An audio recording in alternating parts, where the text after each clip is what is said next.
আজকের একটা কেকেই থাকবে দুইটা ফ্লেভার, এক পাশে হচ্ছে ভ্যানিলা আর এক পাশে ব্লুবেরি কেক। আসসালামু আলাইকুম।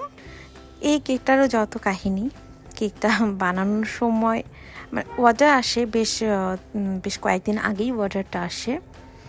তো ঈদের যেহেতু সিজন গেছে, অবশ্যই অনেক অর্ডার ছিল। তো ঈদের শেষে যে একটা নতুন মাল করতে হবে, আমি ঈদের পরে এখনও আমি নতুন মালগুলো করাই হয়নি। অনেক জিনিস শেষ হয়ে গেছে, অনেক ফ্লেভার, অ্যাসেন্স, হাবিজাবি অনেক কিছুই শেষ হয়ে গেছে। হ্যাঁ, অনেক বোর্ড বক্সগুলো অনেক শেষ হয়ে গেছে। এখনও আমি যে লিস্ট বানাবো, অর্ডার দেব, আমার এনার্জিই নেই। আর এই গরমে কোনো কিছুই ভালো লাগে না। তো এই কেকটার ক্ষেত্রে এমন হয়েছে যে কেকটা আমাকে বলেছিল যে হাফ ভ্যানিলা আর হাফ অরেঞ্জ হবে 2 পাউন্ড। তো আচ্ছা ঠিক আছে, আমি অর্ডার কনফার্ম করি। তো কেক বানাচ্ছি, কেক বানিয়ে হাফ ভ্যানিলা মোল্ডে হাফ করে নিয়েছি। তারপরে যখন আমি অরেঞ্জ অ্যাসেন্স মেশাবো, ঠিক ওই সময় আমি খুঁজে পাচ্ছি না। পরে দেখি অরেঞ্জের যে কন্টেনারটা আছে ওটা একদমই ফাঁকা, মানে সব শেষ হয়ে গেছে। তো এখন তো আমি এমন সময় দেখেছি যে এখন আমি কি করি, জাস্ট আরেকটা অ্যাসেন্স শুধু মিলিয়ে ওভেনে দিয়ে দিব ওই সময়। তারপর ভাবলাম আমি ফোন করে ওনাকে জানিয়ে দেই।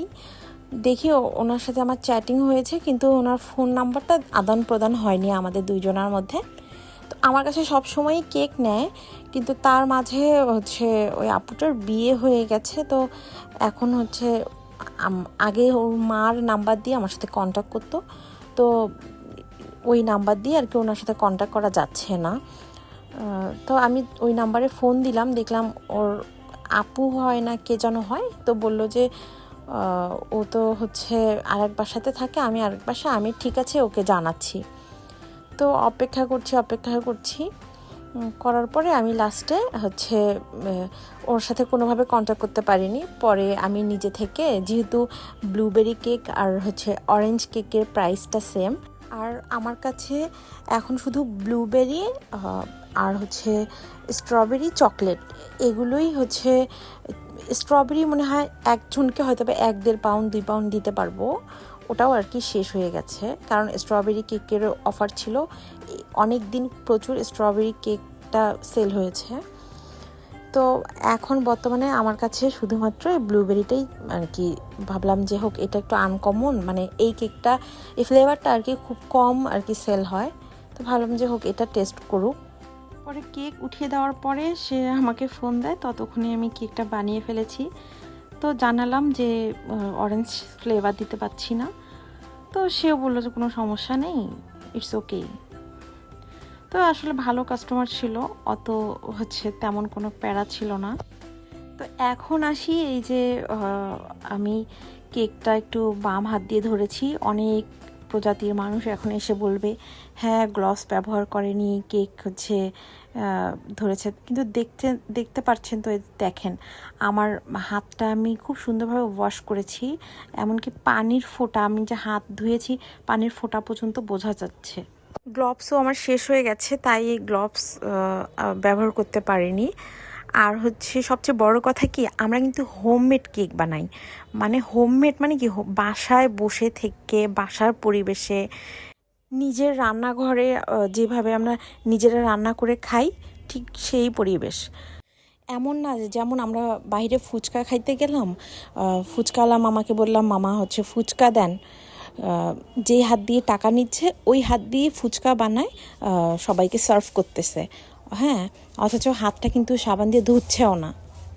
এটা কিন্তু সেই রকম না।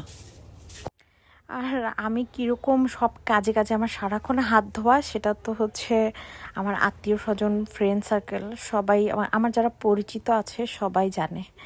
এমনকি আমার ভাইয়ের বউ, নতুন বউ আর কি, সে চটপটি রান্না করবে, তার সাথে মানে আমি তার সাথে একটু হেল্প করতে গিয়েছি।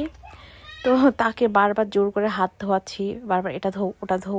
সে মানে বিরক্ত হয়ে গেছে, বলে বাবা আপনি যে আপনার সূচিবাহী রোগ, সে আর কি এভাবে বলছে। আর আমার শাশুড়ির কথা কি বলবো, আমি নিজেও সারাদিন হাত ধুই, তাকেও জোর করে হাত ধোয়াই। এটা হচ্ছে আমার অভ্যাস, আর এটার কারণে অনেকেই আমার প্রতি খুবই বিরক্ত। আমি বুঝি, কিন্তু আমি আসলে এটাকে কন্ট্রোল করতে পারি না। যেমন হচ্ছে কাঁচা মাছ মাংস হাত দিয়ে ধরে, অনেকেই আবার ওই হাতে এটা ওটা ধরে। আমার এই জিনিসটা এত বিরক্ত লাগে, হ্যাঁ আমার খুব ঘৃণা লাগে আমার এই জিনিসটা। তো আমি যদি কাউকে দিয়ে কাজও করাই, আমি তাকে মানে খুব খেয়াল করি আর কি এই জিনিসগুলো।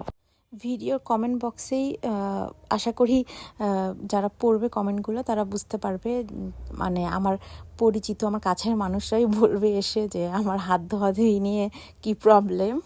এই কেকটা বানানোর শুরুতে তো একটু ঝামেলা হয়েছিল, তো ভাবলাম যে কেকটা ভিডিও বানাই।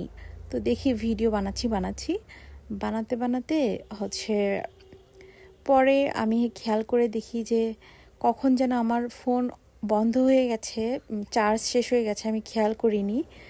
হ্যাঁ, আমি বানাচ্ছি আমার মতো। পরে প্রায় কেক বানানোটা শেষের দিকে তখন দেখি যে অনেকখানি ভিডিও হয়ইনি। তো যাই হোক, সেটা কোনো প্রবলেম না। এই সেম কেকের ডেকোরেশন আমার পেজে আছে অলরেডি। আমি সময় করে কমেন্ট বক্সে আমি এই সেম ডিজাইনের ভিডিওটার লিঙ্কটা দিয়ে দিব।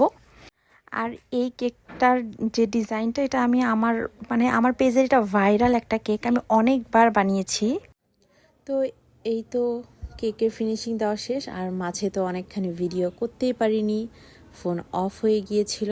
আর এটা হচ্ছে কেকের ফাইনাল লুক। কথা হবে নেক্সট ভিডিওতে। আল্লাহ হাফেজ।